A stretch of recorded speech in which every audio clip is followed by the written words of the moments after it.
Hello viewers, কেমন আছেন সবাই? আশা করি অনেক ভালো আছেন। ভিউয়ার্স, ইজি লার্নিং কম্পিউটার চ্যানেলে আপনাকে স্বাগতম। তো ভিউয়ার্স, এখনো যে আগের ভিডিওগুলো দেখেন, অবশ্যই আগের ভিডিওগুলো দেখবেন।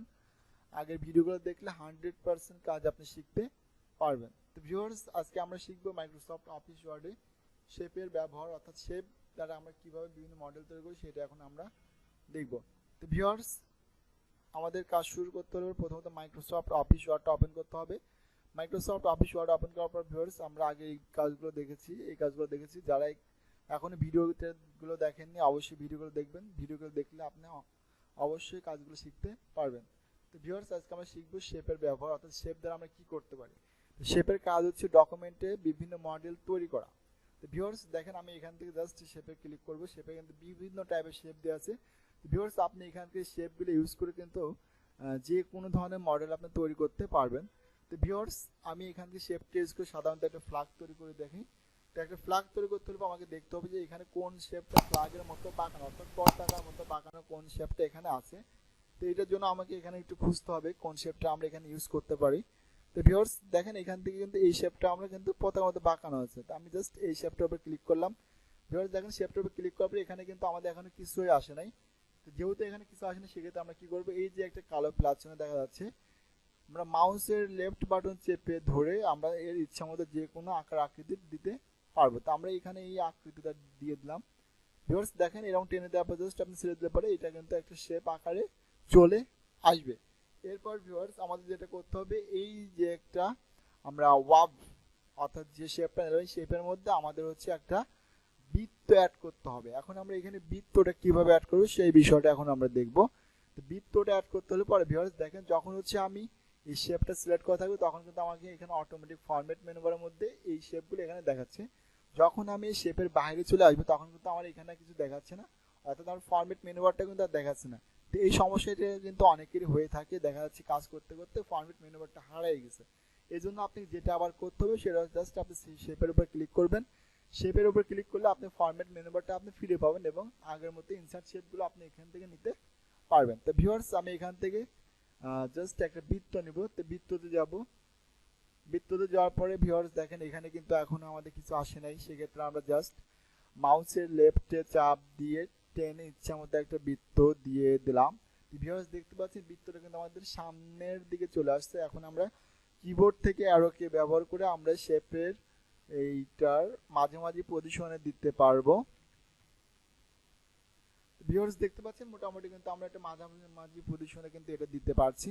তো এরপর আমাদের যেটা করতে হবে সেটা হচ্ছে, এই যে আমরা বৃত্ত নিচ্ছি, তারপর আমরা শেপটা নিচ্ছি, এখন আমাদের একটা খুঁটি এখানে অ্যাড করতে হবে।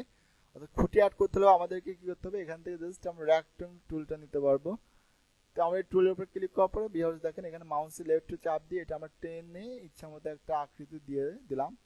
এখানে আমাদের খুঁটি হয়ে গেছে। এখন আমাদের নিচে হচ্ছে আমরা একটা সিঁড়ি দিয়ে দেবো। এখন সিঁড়িটা আপনি কিভাবে দিবেন সেটার জন্য আমাদের জাস্ট আমরা এখান থেকে এই টুলটা আবার ইউজ করবে, করার পর মাউসের লেফটে চাপ দিয়ে একটা আকৃতি দিয়ে দিলাম। এরকম ভাবে ভিউয়ার্স আপনি কিন্তু খুব সুন্দরভাবে ডিজাইনগুলো করতে পারবেন। ভিউয়ার্স দেখতে পাচ্ছেন, আমার কিন্তু এখানে একটা মোটামুটি একটা ফ্ল্যাগের ডিজাইন কিন্তু হয়ে গেছে। এখন বিষয়টা হচ্ছে, আপনি এই ফ্ল্যাগের মধ্যে ডিজাইনগুলো আপনি কিভাবে অ্যাড করবেন, কিভাবে আপনি এর মধ্যে কালারগুলো অ্যাড করবেন। কালারগুলো অ্যাড করতে হলে পরে আপনাকে জাস্ট শেপটা ক্লিক করতে হবে। ক্লিক করার পরে আপনি এখান থেকে শেপ ফিলে যাবেন। ভালো করে দেখবেন যে কোথায় যেতে হবে আমাদের শেপ ফিল। তো আপনি কিন্তু শেপ ফিলে আসবেন। আসার পরে এখান থেকে আপনি কোন কালারটা দিতে যাচ্ছেন, জাস্ট আমরা এখান থেকে গ্রিন কালারটা দিলাম। এই কালার দিয়ে বৃত্তটা সিলেক্ট করবেন। সিলেক্ট করার পরে শেপ ফিলে যাবেন, যাওয়ার পর রেড কালারটা এখান থেকে অ্যাড করে দিলাম। এরপর ভিউয়ার্স আমরা খুঁটির একটা কালার দিব। জাস্ট শেপ ফিলে যাব। শেপ ফিলে যাওয়ার পর টেক্সচার থেকে আমরা এটা একটা দিয়ে দিলাম হচ্ছে কাঁচা বাঁশের কালার বলতে পারেন। এটা আমরা এখান থেকে অ্যাড করলাম। এরপরে আমরা যেটা করবো, আমরা সিঁড়িগুলোর কালার দিব। তো সিঁড়িগুলো একটা একটা করে সিলেক্ট না করে আমরা সবগুলো একবারে সিলেক্ট করবো। তো সবগুলো একবারে সিলেক্ট করতে হলে যেটা করতে হবে সেটা হচ্ছে, আপনাকে কিবোর্ড থেকে কন্ট্রোল চেপে ধরে আপনি হচ্ছে একটা একটা সিলেক্ট করবেন। তো দেখেন ভিউয়ার্স, আমি কিবোর্ড থেকে কন্ট্রোলে চাপ দিয়ে ধরবো। চাপ দিয়ে ধরবার ভিউয়ার্স আমি একটা ক্লিক করেছি, আমার কিন্তু তিনটা সিলেক্ট হয়ে গেছে। এরপর জাস্ট আমি শেপ ফিলে যাব। শেপ ফিলে যাওয়ার পর টেক্সচার থেকে আমি এটা সুন্দর একটা কালার দিয়ে দিলাম। মনে হচ্ছে যে এটা আমি টাইস করা জাতীয় বোঝাচ্ছে। আমি জাস্ট এটা দিয়ে দিলাম। ভিউয়ার্স এরপরে যেটা করবে, দেখেন আউটলাইন দিয়ে কিন্তু আমাদের কিছু দাগ দেখাচ্ছে। আমি চাচ্ছি যে আউটলাইনের এই দাগগুলো থাকবে না। সেজন্য আমাকে জাস্ট সিলেক্ট করতে হবে। সিলেক্ট করার পর আমরা আসবো শেপ আউটলাইন। আপনি শেপ আউটলাইনে আসবেন, আসার পর জাস্ট এখান থেকে নো আউটলাইন করে দেন। দেখেন ভিউয়ার্স সাইডের দাগগুলো কিন্তু এখান থেকে উঠে গেছে। এরপর আপনি এটা সিলেক্ট করবেন, শেপ আউটলাইনে আসবেন, আসার পর নো আউটলাইন, সেম প্রসেস।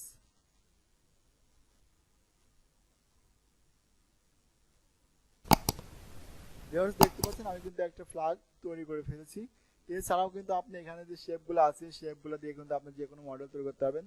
তো একটা বিষয় মনে রাখবেন, দেখবেন যে আপনার শেপটা কোন দিকে বাঁকানো, অর্থাৎ যে শেপের বাঁক যেদিকে থাকবে আপনি কিন্তু সেই শেপটা ঠিক ওই দিকে বাঁক দিতে হবে। সাপোজ মনে করেন যে আমাদের হচ্ছে এই যে একটা ত্রিভুজ,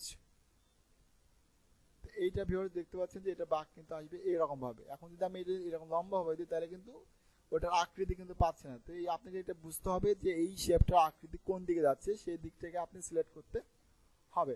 এরপর ভিউয়ার্স আপনি দেখছেন যে এখানে আরও কিন্তু বিভিন্ন টাইপের শেপ দেওয়া আছে। আমরা বিভিন্ন ক্ষেত্রে ডানে বা বিভিন্ন সংকেত বুঝে সেক্ষেত্রে আপনি চাইলে পরে এগুলো ইউজ করতে পারেন। অর্থাৎ কি এটা হচ্ছে আপনার ডান বুঝাচ্ছে, অর্থাৎ আপনি ডানে যান বা বামে যান। এরপর ভিউয়ার্স দেখতে পাচ্ছেন যে এখানে আরও অনেক শেপ দেওয়া আছে। আপনি চাইলে এখান থেকে বিভিন্ন তারার ছবি নিতে পারবেন, নেওয়ার পর এখান থেকে আপনি কালার দিয়ে এটা একটি স্টাইল করতে পারবেন। তো ভিউয়ার্স এখানে কিন্তু সব ধরনের স্টাইল আপনি দিতে পারছেন, অর্থাৎ আপনি জাস্ট একটু ধৈর্য সহকারে বিষয়টা নিয়ে ভালোভাবে প্র্যাকটিস করতে হবে। এরপর ভিউয়ার্স আমরা আরও একটা সহজ একটা কাজ দেব, সেটা হচ্ছে কিভাবে আমরা এই শেপগুলা ইউজ করে একটা ফেসবুকের মতো লোগো তৈরি করব। তো ভিউয়ার্স এটা আমি আপনাকে একদম শর্টকাট একটা সহজ বিষয় শিখিয়ে দেবো, যেটা হয়তো অন্য কেউ আপনি নাও শেখাতে পারে। তো এটার সহজ উপায় হচ্ছে আপনি জাস্ট এখানে ছোট্ট হাতের একটা এফ অ্যাড করবেন। জাস্ট আমি এখানে ছোট হাতে একটা এফ অ্যাড করলাম। এফটা অ্যাড করবো, আমি জাস্ট এটা একটু বড় করে দিব।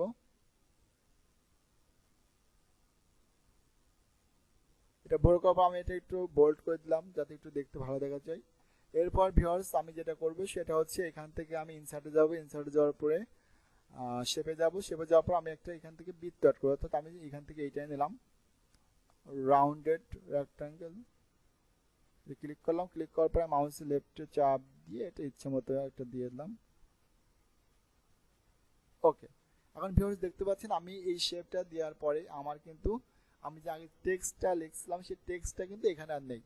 এই ক্ষেত্রে আমি যেটা করব, আমি শেপটা সিলেক্ট করব, শেপটা সিলেক্ট করার পর টেক্সট র্যাপিং আসবে, আসার পরে জাস্ট আমি এখান থেকে বিহাইন্ড অফ টেক্সট করে দেবো।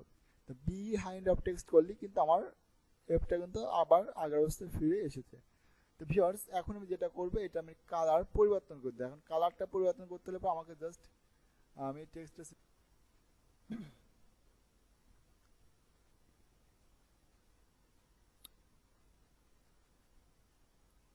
তো ভিউয়ার্স আমি চাচ্ছি যে আমি এই টেক্সট এবং এটা দুইটার কালার পরিবর্তন করবো, সেক্ষেত্রে জাস্ট আমাকে এটা সিলেক্ট করতে হবে।